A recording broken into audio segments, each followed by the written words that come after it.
So balik normal na tayo mga brothers sa ating mga alagang baboy, sa ating mga breeders. So, na-harvest natin kay Siomay, tapos naka-harvest na rin tayo dito kay Siop. Kung mapapansin nyo yung ating kulungan, ito yung dati pa rin. Balik normal na sila, tinanggal ko na po yung harang dito sa gitna, malinis na uli siya. Tingnan natin yung cleanliness talaga ng ating kulungan. So kinaskas na rin natin sila ng tubig na may sabon para matanggal-tanggal yung mga nakadikit na na naiwan ang makas ng siyempre mga tinigas-tigas na pagkain dyan, dumi, halo-halo yan. Kailangan matanggal natin yan para talagang totally malinis, para hindi tayo dayuhin ng ating kaaway na langaw. So kung mapapansin nyo, pinapatuyo lang natin to at malaking luwag kapag sadyang malinis yung ating mga kulungan. At higit sa lahat, yung ating mga breeders katulad yan, ito ni Siomay at Siopaw, very comfortable sila sa kanilang lugar ngayon kasi maaliwalas uli, tapos malinis. Hindi katulad ng dati na posisyon nila na kung saan kasama nila yung kanilang mga anak. So naka-stress din yun para sa kanila. So hinihintay natin itong si Siopaw. Ngayon na po yung isang araw na kung saan iwinalay natin yung kanyang mga piglets. At bibilang tayo ng mga ilang araw, pwedeng 1 week or wala pang 1 week. Pwede na siyang mag-hit itong si Siopaw. So kailangan dito sa mga pagkakataong ganito, pagkawalay ng ating mga pig, ang maganda rin, hindi nahulog yung kanyang katawan, maganda pa rin yung kanyang hubog ng kanyang katawan. So expect natin madali siyang maging hit. Mula ngayon, dahil sa araw ngayon, kailangan pinagmamasdan lagi natin yan. Pagmasdan lagi natin yung kanyang bahagi, katulad ng mga vlog natin nakakaraan.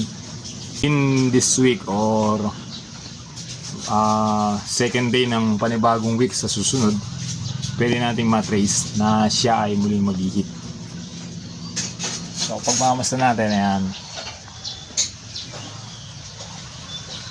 Kasi sayang po mga brothers kung makakalipas yung pag-hit ng ating mga alaga. So yun, continue yung ating pag-breed ng ating mga alagang baboy. So gaya nga po ng binanggit ko sa inyo kahapon, mahalaga talaga na tayong mga backyards, hindi lamang kung mag-breed talaga tayo, mag-alaga tayo ng inahin, at least talagang 3 inahin tayo pataas.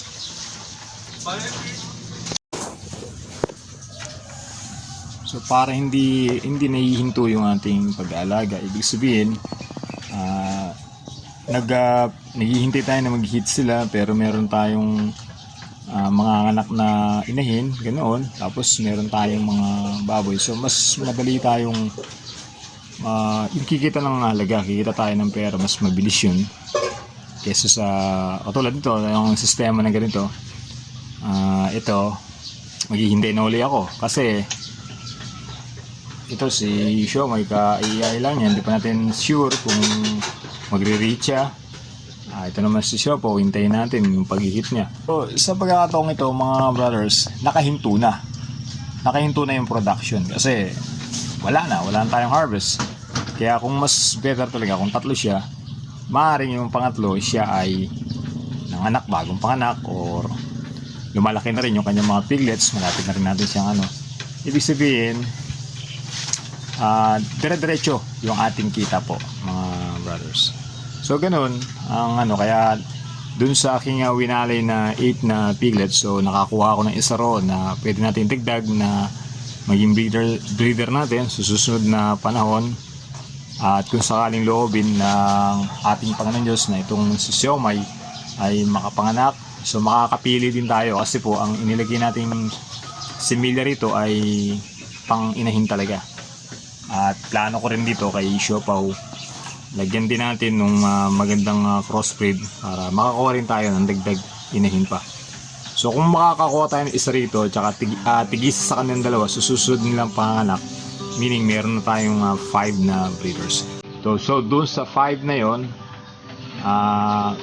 maganda na rin yon kasi kung hindi naman sila magsasabay-sabay monthly, meron tayong binibenta, meron nanganganak. So doon medyo madalas na po yung harvest natin sa ating mga alagang baboy. So yun naman kasi talaga kasi alam nyo naman ang panahon, talagang tayo lagi tayong nangihinayang sa mga oras na tumatapon. Kasi mahalaga talaga yan sa ating mga magsasaka, sa ating mga farmer, mga hog raiser, sa mga backyards. Importante yung oras at mga panahon natin, mga brothers, kasi ano yan pagkakataon natin yan para kumita tayo ng halaga para sa ating buhay, para sa ating pamilya. So ganun lang mga brothers, at maraming salamat sa inyo. In-update ko po kayo dito sa aking alagang dalawang breeder na si Siomai at Siopaw. At sa kanilang dalawa, humarvest tayo ng isang 9 na piglets tsaka isang 8 na piglets. Sa mga tuwid, 17 piglets po yung ating hinarvest. Medyo maganda yung presyo ng mga piglets dito sa area namin. At dito naman kay Siopaw, yung 7 nga po, yun maganda rin yung presyo nun. Pero hindi pa natin nabibenta, nakaano pa, dahil gustuin natin siyang mga 45 days po siguro. Baka ma-release na natin. Pero nakawali na po siya mula kahapon.